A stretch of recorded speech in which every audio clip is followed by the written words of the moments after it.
adi dia ke dinga ka cha te in so neu di di in andam khu a het lo dan nan chu boye he ala pathin lagaw ki pong hi satanong o ying so nangin thilha nei sa hin alang khana athilha yong ne chin lo pathin jong ne chin lo ya na dem mai thilha pa nangin satan le pathin ne chi chu ipiti na hil khai ipiti na hil thi mai bible hi tin sei bible hi tin sei poi na tin hoi la ya ki mu khai kin thilha hi satan hi katia bible thua ko na ki chin ta pathin thu ni tin sein pathin thu ni tin sei poi ta avel vela ka ko mu je hi chu na ki mu mo sa sing na lai da no ham nangin satan hi lo dan thila hi lo dan pathin thua ko na hoi la ya na hil chit khai jing khulam min jong ka hin pu lut pa hi pathin mo mo hi ti hoi la ya pathin thun hi ti na sei ati khai thila le khabu ke man ke nai ji pa doctor hegin jong pathin thun hi ti na sei ti hoya na sei khau we na sei ho hi hoi lai lai hang pu pa hoi lai lai mul chunga cheng pa hoi lai tuya cheng pa hi cho chu na sei thiu chu hi lo hi chu pathin thu dan ham hi chu pathin thu a ko na lei tu la pa chu pathin hi mong ti na phot chit naw dan ham cho chu bible khel la ma na tong the thila se yong di satan se yong di kiti hi pathin thu a ka phot chit naw he na tiu 1000% 2000% ka mu chit mo mo we na tiu chu chi chu dan ham ka sei jing sa hi ko bru le siwa na ti pau zo kiu kiu no ho dinga ta ta hi chi te ni chunga CRT thilapu tu pun chu a foundation nong sim piwa tu a ma te ni chu ko bru le siwa chu ka he mil ta we history tai past is past ai tai na ga ti ki do na history la kot phung jong khel la nai lo wa hi chu pathina ko ni the mo mo ham setena ko na hi in na zon pau na ho pau hi bible a kim lo wa hi ka ti ai bible karwala ki ji bhagavad gita le khabwa na doctrine to akibang chat e na ta sano ki mu ka hindi chu anil na jing ji yong lo adi chat ne chong le anil ha na ding dan nong na nei lo amoron do na sei azo zo su to na ti ho chu cho chu legal argument bol dan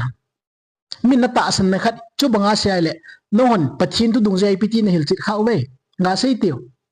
hi chin pi ban sa ham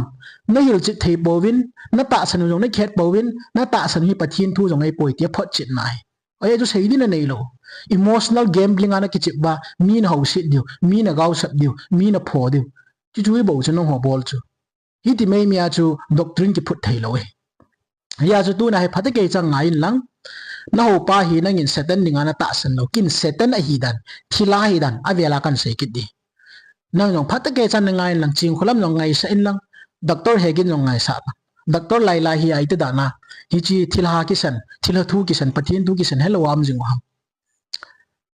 video masa ka se ho sang kho za cha tu nya hi na ho pa hi satan thila pu hi ki hi lawa anti christ hi dan tu nya kan sei di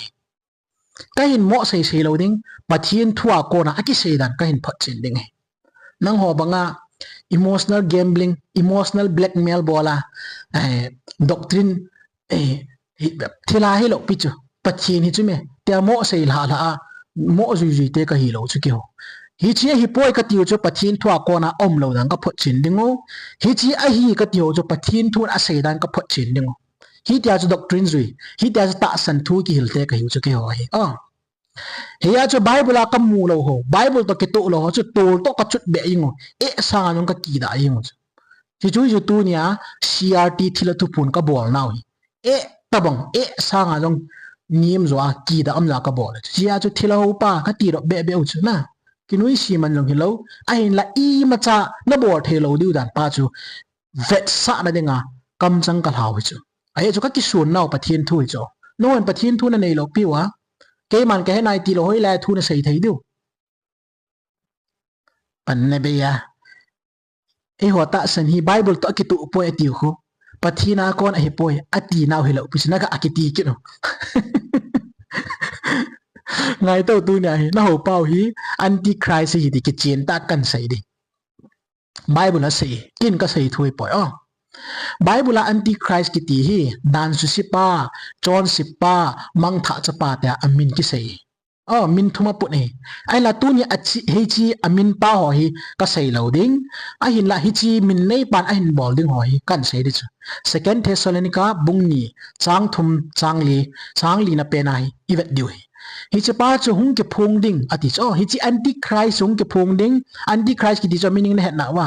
Krista do pa Krista chan tho pa Jesu bol Jesu min ki la son ji pa na ade dia pakai su boro si tho pa ti nai cho hi chu antichrist ti nai cho ama chung ki phung ding ama chen dawa pat ding pathim min pu zo si le ho zo si chunga ama ki choi sanga pathin ho in sana hung ki pathin sa ding a hinalai je ati chuna iza su ke chuna le bible isimu chu kan vel sim ding ham vel sim ngai pon tin na chelaya antichrist isei bongma chu isim do bongma chu ama chu hung ki phoning ati chu antichrist hung ki phoning ani na chu hung ki choi sang ding atia abana hung ki pathin sa ding ati chu hi chi antichrist dan su si pa mang tha cha pa in a hin boarding ho cha sei nai chu phat den nung tu pha nai na ai la ta ba chu lei tu la hung pa chu hung ki phong chu la ai la lei tu la pa chu hung ki choi sang chu la lei tu la pa chu hung ki pathin sa ta chu la hi chalai antichrist identity character ki sei zo si to hung ki to cha ta chu la bible in antichrist hung ki phong ning ati cho pathin ki phong ning ati lo pi cho ni nu ngai God's revelation iti penu hi Jesu Christa mi hi ma hunga John site nang lake vanui ahung hu hinga pa ngai lut ne pa melung sit na pa mi hu hing na chu miem te ahung vet sa hi chu thu chu pathin ha gau thing in a hin na hu ala khum pathin le khawa ki sundo hi chi pen chu the ultimate revelations of God hi chu hi ta cho hi chi hiela hung ki phung dinga ki sei pa chu antichrist a hi ati pathin ama hung ki phung ki dinga sei loe ong ki phung dinga sei chu antichrist a hi ati e ngai kit wo avelin ngai yo sin hoi ta ngai wo bible chun ninu nga hong ki phung ning hi pathi na hi poi antichrist a hi ati e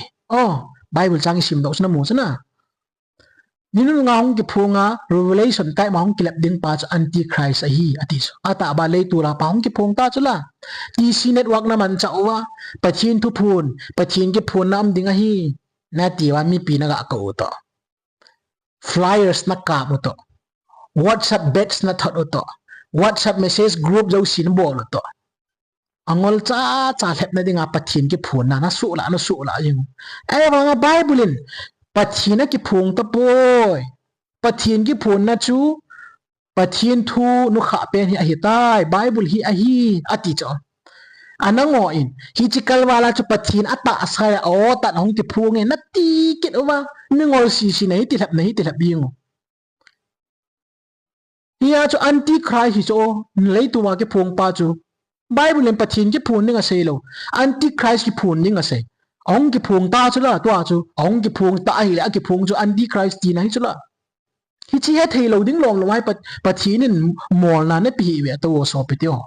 pathin a cha dei ta a chan no dei ta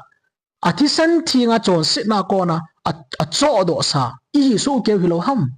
angol dingai sim lo a ching ning le thil dat khanji thim na pathin chi nai pi uchme hu boi pi uchme the most wonderful na mechanism pathin brain ei pi ucho ipiti dana hi chi hu bu chum mang chalo hila i to wa he ta hi ngam tin ngam tang to su tu thei ding ta sanai ki holo ham bible chu ki puina di wa hi disla pathin thon ki hilna ki puina chon phat ki sin sa na doctrine jong se ti cho ki hilna da cham ki ma hi ati chola ibia no hon bible khel na ti wa bible khela o a hung pa ata sata no ho kong vele ti pa chu pathin he na ti thewa antichrist hi atis me bible dan su sipa mang tha chapa chon sipa ama chung ki phung hi ati chu pathin a ki phun ding bible ki sei khalo nong hon pathin hong ki phung eta hoi lai doctrine na ki lau thila pu ti lo in ta bang sa bol lo ai chu bible khela na tong thei pa na ti sau chala bible khela thila se yong di na ti sau chala hi chi doctrine chung ki phung hi bo chu hi chi doctrine ong ki phung pa chu pathin hi lo Antichrist diabol thilapu chu hi kapa thin mangin het am to chu ahung ki phung chu thilapu hi na ai chu bible in pathin ki phun ninga sei lo Antichrist ki phun ninga sei hiya chu thilhau pa kan ti nei ima chana bol thelo diu cho hi doctrine ta san pumai chi thilapu ta san pumai ima chana bol thelo diu ka na lo hil ding pan na bai ding lung hang min lang mi sam si min lang mi gau sap min lang a phunin phun min lang a sen ki sen min lang nei han khum khum jong le chun ka na lo hil li cho ai chu no pau chu thila in ka chunga bol thena nei boy ai chu Christian ati san thinga ai hlat do sa pathinin achaman tam ta ai sim thila sanga ki cha loading pathin thua social ngamnya pathinin ai hlat athi san thinga cha ai hlat do sa ka ya chu no ani za se no je kei chunga nong ho thanai na dingum lo nong ho thila thu nei na dingum lo ai la ani na chu hung ki choi sang ning ati sula lấy tu lam ho si van gam na kai dingu adang ho van gam kai lo ding lấy tu lam ho si pieng tha ni bin adang ho pieng tha wa sum du ngan he ki ti chu ki choi sang nai chula hilaya banga hin nam pi ngai lo tao koi ma koi na vem ki ti ho hilai banga pathin a ko na hemi koi na vem hi chlai banga pathin oza koi na vem na ki choi sang na ngani cho self glorification hi cho lấy tu la ki kho mo hi he chu Antichrist sa te hi e chu amo ki choi sang na ngana dim ai chu na ho pau chu blasphemy god blaspheme bor pa chu pathin tai tom pa hi chu no hon jong nang o hil zo si na thila ho danu so sar ro si chu na hon na tai to mu ai chu na ho pau chu mi tai tom pa hi e chu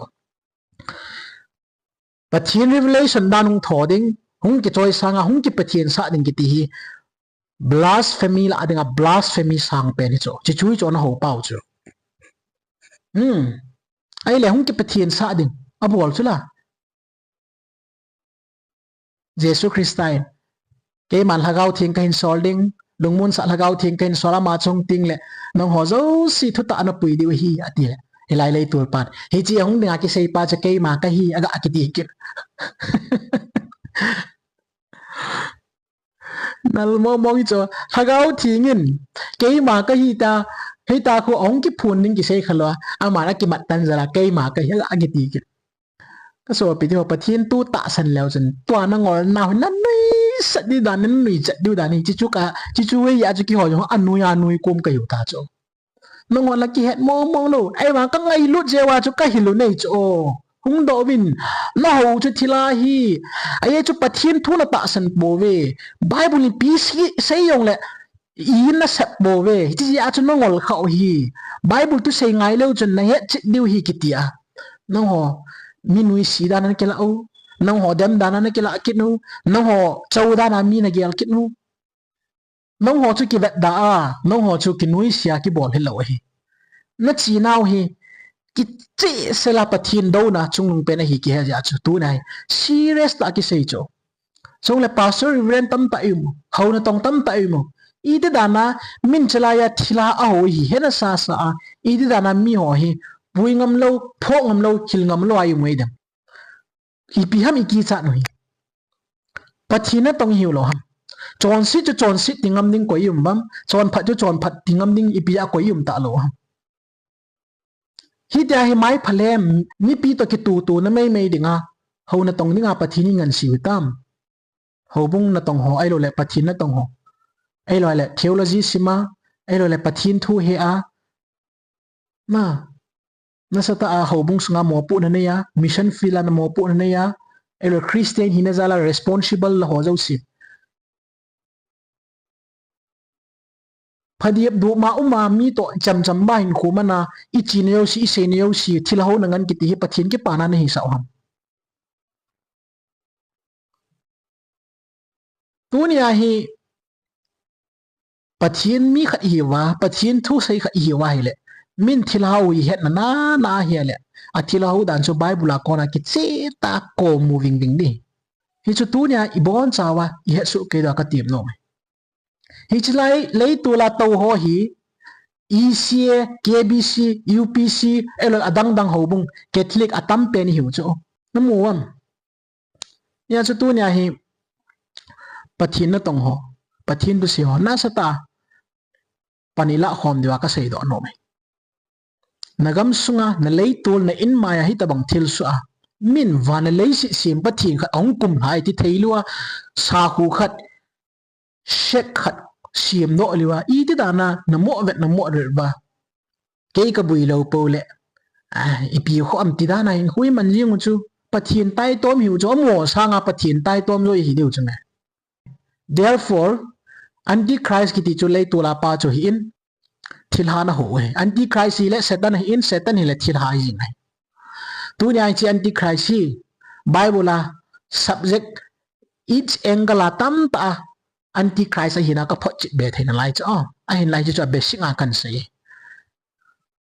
ya chu na ho pau hi antichrist lei tula pai bo we ti ki chin ta tu nya ka sei do no mai amun ta khol chin lova athu se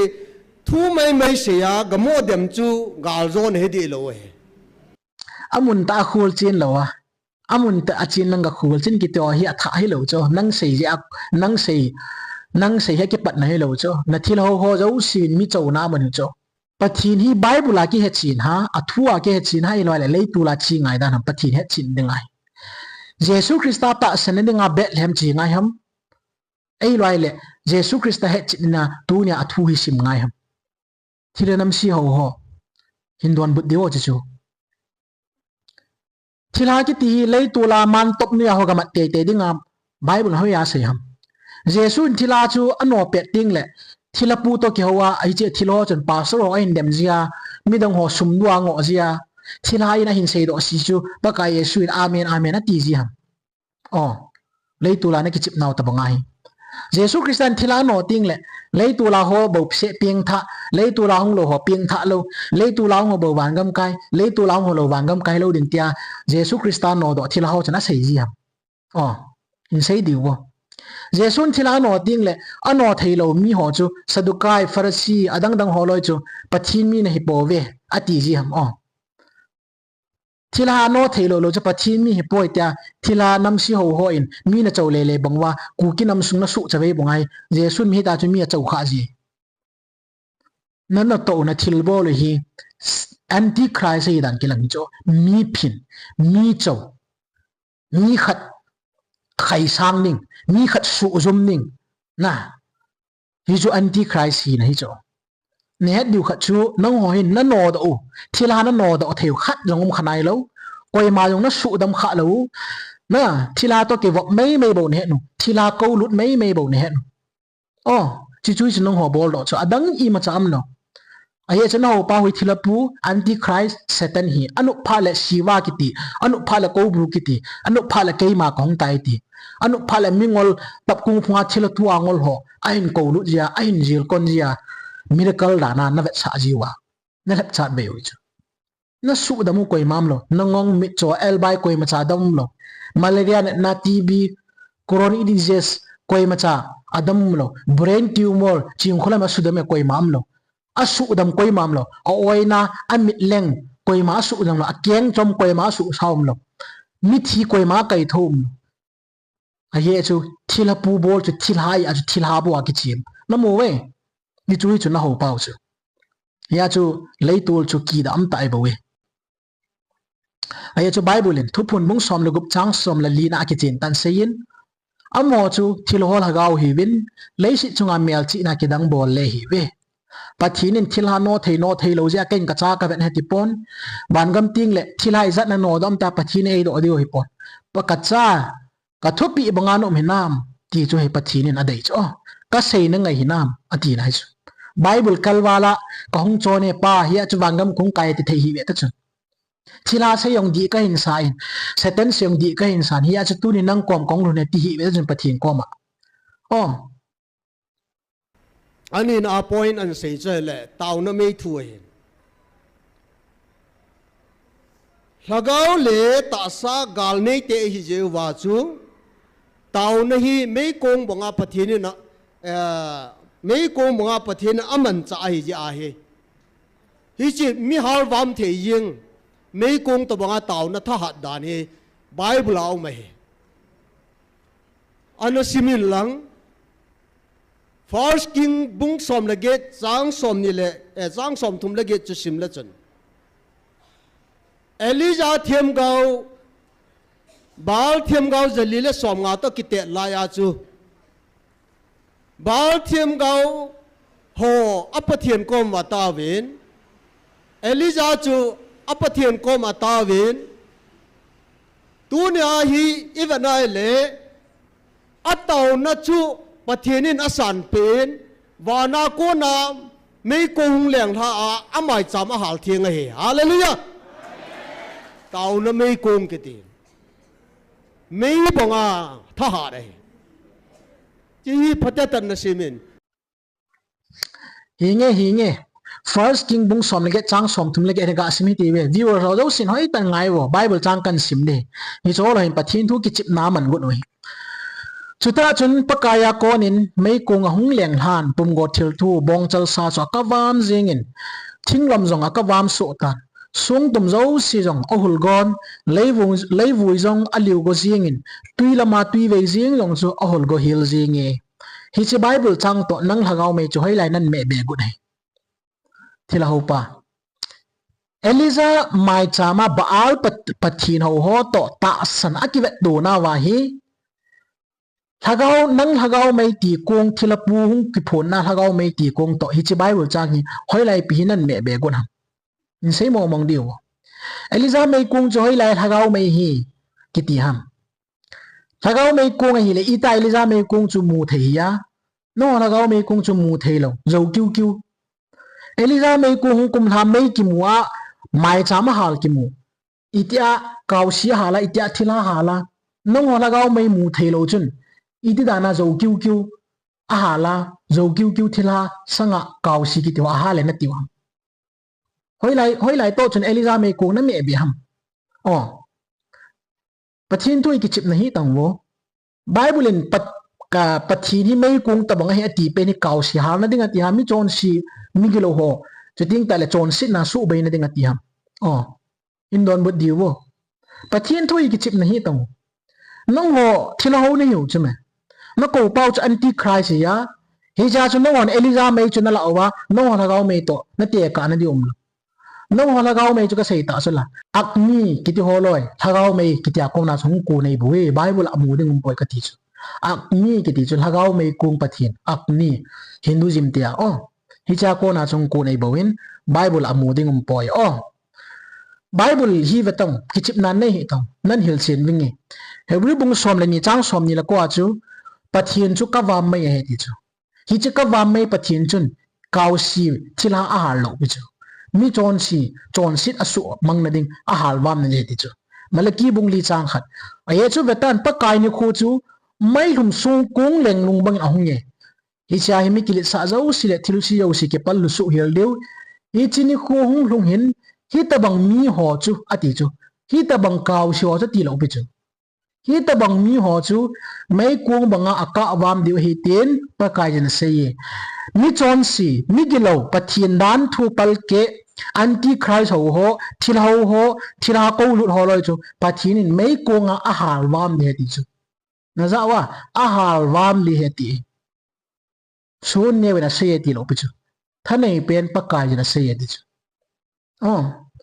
pathin thu ki chip na hi to so pi te ho na ti chu me no ho dinga no ho mi na gaw sa ba mi na sam si ana pen le lu I ma cha bol the hi be ta ki ho chunga ai la hi ta banga pathin thu na ki chip naw pau hi na kam chang lo si chu no ho chungan thun dan zo de ngai lut na ja ka hil ne hi be ka so pi te ho thila ho hi win hung do loyun ki lem ngol hi win ai le hi chi ga be lo han doctor hegin hin pathin ka sam hoi sa win 80 ti so na doctor hegin chung chang thu sei tai ti tu ni a chei na lang ning in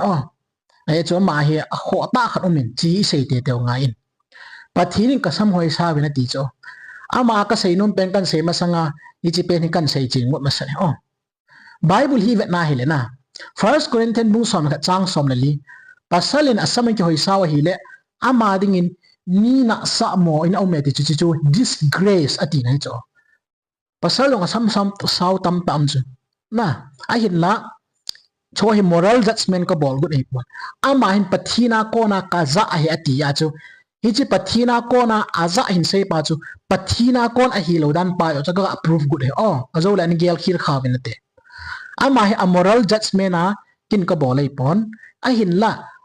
a revelation a kona a thuet pa hi pathina kon hi hei hilom ti ka phot chin nom ya kan sei chu ya chu a pathin pa chun ka sam hoi sa vin ei ti ti chu ai wang bible chun pathinin ai hoi sam hoi sau nia pasal hoi thupi anei lo dan ki chen ta ki se ai le asam hoi sau nia hin se pa chu koi pathini ta bible pathina hi pon hi chi pathin zo ayung ni da nei gurada puranas le ramayana achu siwa le kali asam ki su sau thane ti chu ya chu le tu rang ki pung pa chu siwa he ti ki cho na aya chat mana ma sa chu sei banga chu siwa hong sei na lai ho chu new sim ji hello ho hin te ga ki ti ki na history tai ti wanga chu ama chun doctrine hong phu hi cho aya chu chi doctrine a chu ki pu yu chu me ai la tu nya ki phung pa anti christ hi iti ki nu le siwa chu hi ki ta chu ya chu hi chi siwa sam sau pa chu kan ne za ji ka dai pe la ya chu siwa le kali asam sau hi cho na hi chi pa thu ma chu le tu le ki phut do aya chu hi chi pathin chun hi chi thila pathin chun doctor hegin ko mai ka na sam hoi sa ati da na he ai chu bible am lo so bible to ki kal kalami lem pa chu siwa he chula anti christ chula ya chu pu hegin jong ne de kha chu na sam hoi sa win tia hong se ti pa chu pathina hi point hi chila ya ramayana le purana le khabwa siwa le ko bru ki tholoi chu hi da na he na moral judgment ka bol ko poi pathina ko na sam ko hi saw he ti da chi ma cha ki se he me tan nup la kong chan hoi tang me kilometer sar ki ti de ai la to a chu pathina ko na o za na ki se ya chu chi pen chu tur to kan ho pe pi ne na ni sa hin ai la doctor hegin hin ki pa na thu pha dang a hin phun no cho ni khat ama sa san de ni ha eta ma thu se ni ha chu na ki pan thu pha gim nei ta kha apathina kon ahin pa mi te la sim ha cho chika seima sanga cho bible a ki pan thu pha dang se hoi ta bang ham gospel dang another gospel him pulut hoi bible in pi se yam galatia bong khat chang ko ga asmi ti we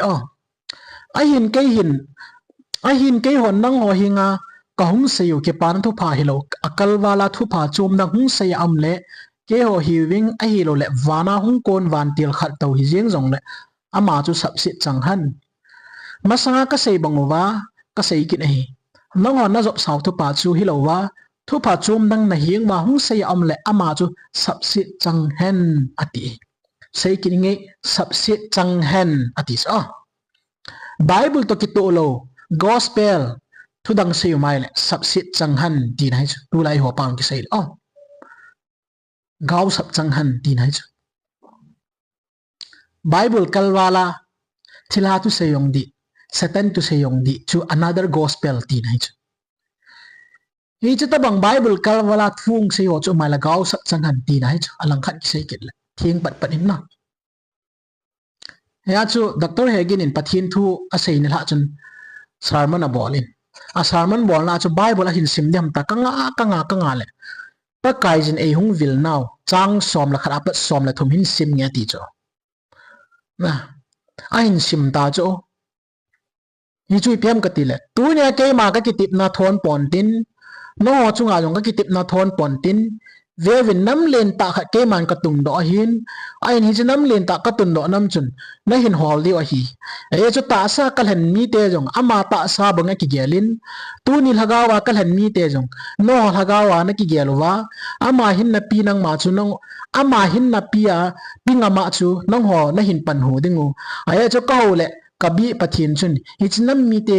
hungun te pon tin hichnam mi te denga jong kanam mi te a hi ahung ti ding a hi aye chu aman amo lung changa jong ke man na ka tong tan ke man ka ngai lu chna ka kho sa chan na ngai lu ding le ka kho sa dinga lung chang hi chi ngai lu le kho sa na chu ke man ka ko e tai a chu se yong amu malum lo chu aman anam mi te a kho sa sanga zong ke man kal han nam nang ku ki ho nang ho ati nang ho ti ku ki ho ti nai cho aman anam mi te kho sa sa nga zong ke man kal han nam nang ho ku ki te hi na hin ngai lo zo kim nei da chana e cha chain lao sim kit lo chun zo len sim beng ka tik ai ha ichi nam mi pa hi ichi pathin pa hong ki phung pa thilapu hong ki phung anti christ nam zo sila nang ka dei lan pen chuting ta nam lien zo sin no ho na hin dok to diu na hin su sang diu chu ku ki te nei ve ta that pi cho i chu ki pan thu pha da na sim da le tu la to cho amen hallelujah so piti ho lo pi lo ham pathin hi banga phat thei bu naw hi ki dang lo ham atia ki chu bo le cho ki pan thu pha da na sim do cho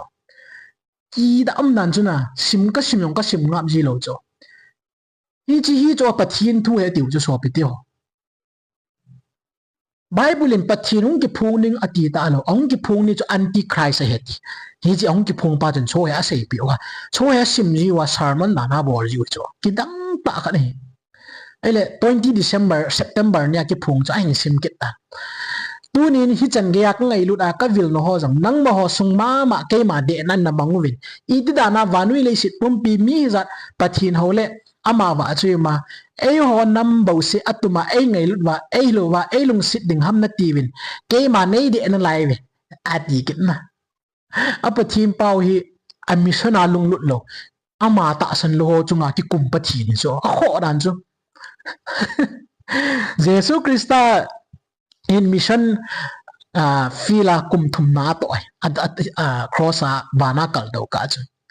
hi chia chu ata san ho la a ki kuma thu sia thu hila ata san lom te ada la ata san ho thu hila hi ta chu Jesus ministry na to chu ele si thila pu hi I ma cha bol thelo ya chu ka bol gut si ting le ke ma nei de un ke ma ta san lo na tam win hi chen atia excuse asim dia hi cha excuse asima akitip na mga na to do lo ting le hi chi doctor hegin hin ammi pi hotel khau kina I pathi min ei patip mo hi thu ha de ngai ti mo ai chu pathinin na an to dingi ai chu na mu lo ham pathinin ke man ka tu theyong athon ngai poi ati hina mu lo aga ati kit zia lei tu la to hot bil ji chu ya chu ipi ai bangol di sewa ipi ai bang hamang di se ham ka ti le mil asunum pen dom khat doctor tia ki he khanin adai de se ya hi ngol di san hui cho apa thim pau sewa sei ji ayong hi ngol lo chu atil ho ji ai ngol lo cho chi lei tu la to hoi lai chi sim to ni janom na ni vo mi long ta te ho ai ati kit zia tu ning ki ngai to pha win na pu na pau khang lai lung put wa na lung ta na ho tu na ke ma na hong vil na hi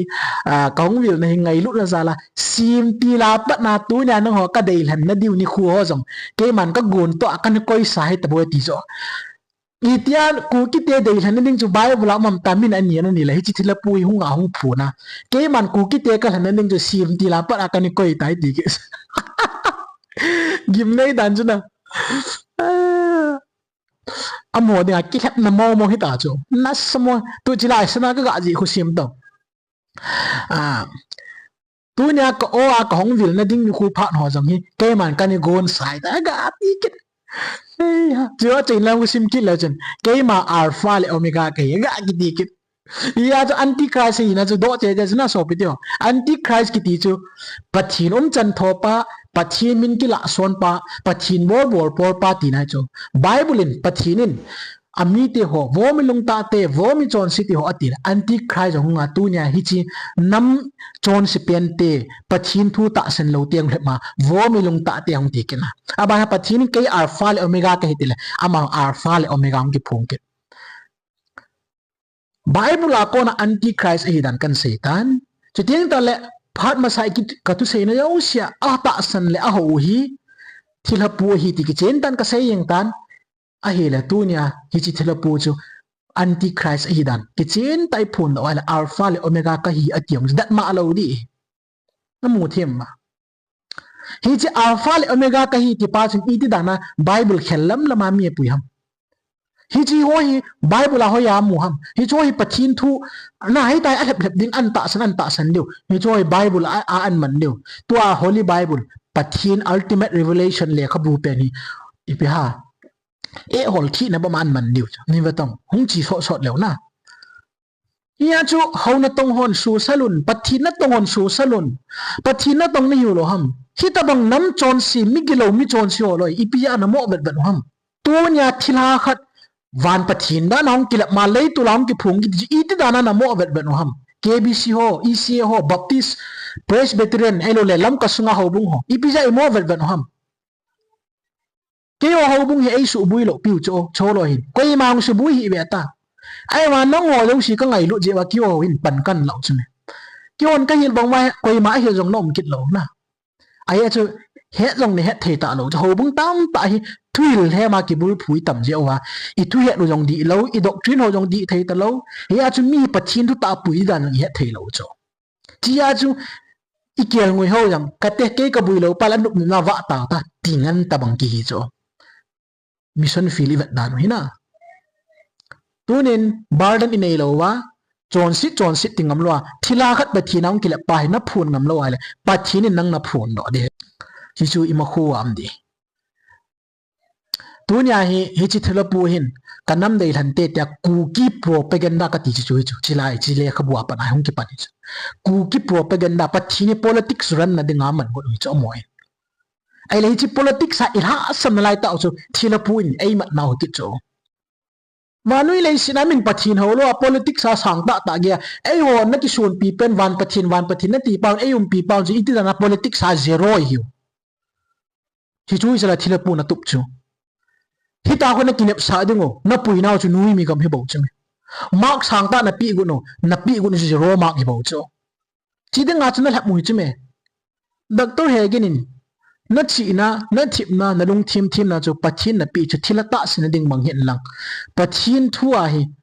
na ki bul phwa bible hi ti na se ye pathin thu ni tin se na ti thelo a hi le tu na hi nang ji a hi chi lei tu la to ho hi mi lei tu la to ho achan ni wa lom lo go na tam ta na lut pi jing ne te ka sai do no me bible is sim ni we pathin ku ki te bo si angai lut na ai ho chu nam sang pen nam ki choi sang pen na pathin hong thana ai ho chu atial bula pa na landing sa ani koi sa da ham pathin bible live diu he ex mong som chang som thum le li som thum le nga peter kam katan ta be mong pathin ni dat khana nei poi ku ki mizo naga mai lai dat khan koi ma nei poi nam tin zo sila mi koi jong la ama gi nga chon ni bola chu pathin ni nga la thi he ti pathin thona se he chu rombung ni chang som la khat aje chu pathin in mi da anei boy ki ti na in sung ka hi lo cho na phung na chang ka hi lo cho wanui pumpi asei nai chu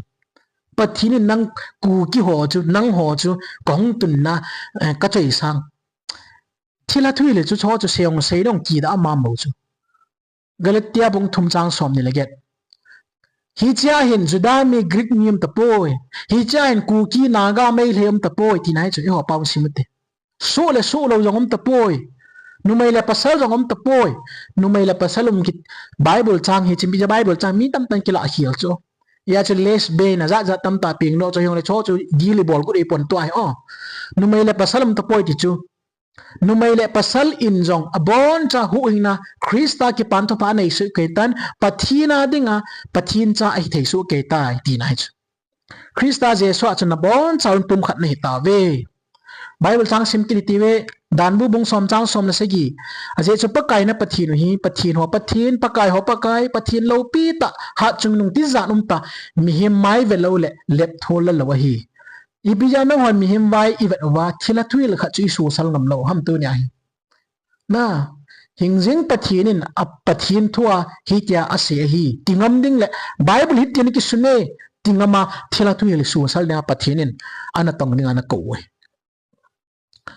Jacob bung ni chang ko a hin dat na nei zawang le achon sia na heven chule dan su khil tia dan thu dung zia thin mo changa ni hebe ku ki propaganda se sia pathin ho ne hiule na pathin dan dung zia thin mo changa su hil len pen su khil ne hebe ati abana Jacob bung ni chang khat ka so bitio ho lopi pakai ipakai jesu krista ta san na chu mi dat nei lo zenun amo ku ki hi amo naga hi nalung thimin pai tongo igam sungo dam jing di chume ipia tu ai chigal ho ipia hi tong buina civil crisis ho ipia ipia society buina ipia sei sim sian lo buina tu ham ilung thim wa ngai lut nam lo le cho so pitio mai thei galin nang hos ni tam tai za am sanga nei lago ka chanu cho ki hon ai wang ka kam changa pu na nong ka ke kha lo cho ki hon koi ai chu mingol gala hi ki het thiam lo je ka tiwa ka thip chanui thiong ka thi lo bo wa de cho kha ve le sei ne tang na ngai no mo le a thi ding sa ka hi oi ai wang pa thi ni ei hu do hi sa ta bang chu ai chu ngai lut na lo society pathin tu ta san lo la society christian ka hi ki tiu kum si a kem cruset bola ping tha ngan ai wang hap talung ke kya tur tha de bo sei hap talung ke kya myanmar to ki do de bo sei ti san su de bo sei al a aso pi khat jing jong alung yel lawa thu sei alung yel wa chu no chu avun lip de ti thai ta bang christian ngan ki wang phat na nam hi lo cho i thu sei la sa ho Satan na sa ta yung piu chunga pathinum pinai chan tua athu me to la ata sa tan hung kit ki ho kit na ka sa e so piti ho ang ai lut wal ji ak o jong ngai ji lo ai na ai emotional akom ji cho pathinin na ngai lut na o hitin het Jeremiah o loi Eliza ho loi i tabang ani Israel cha te ne pho ta diram ka ti Eliza di chu api na kia lo ong ku na kia lo leng pa in sunga leng lo na a hap ho si ne ti cho na tu nya na ki khel lo wa he la ti cho i tabanga pathin mi ten mi ne pho di dan ka gyar ji cho sol cha pol ho lo in ho bung ho lo ene vet wa ho bung thau ken ho lo ene pho di dan ka vet ji cho tu nei ho ki hil na hi ma chai lo cho sol cha pol di chun Corinthian lekha bui jun mol kan ki cha kong de ti na lai cho ai chu bible kalwala na tong the thila tu seyong di Satan tu seyong di na ti wa pa nai chon si kot lo si no honu pathin tai ton ma kot lo si no honu amang tha theina lam piu si kot no honu ta cho ya cho ki bum na hiu chen strong delusional hum lut nei we chi chu na hi we ya cho pathin la gau thi na to ning cha ham sa ve bu ji nei ya cho tu nya i ko nau hi pathin ngai lut na o i ko nau hi ting gel hi ti ben pathinin Eliza thim gau ani ko a Israel gampum pi apostasy the great apostasy anum lai ta pathin Eliza ne ko da lengi lau pen le ki chat pen la thanei pen Jezebel le ahab achanga ne ki do pia Israel cha te la revival and reformation ni polo ne tuni na nampi sim phading na hobung sim phading na in phung sim phading pathinin naman cha anu me chon sit tingam chon phat tingam ning pathinin khang tha ama mo he tu ni ai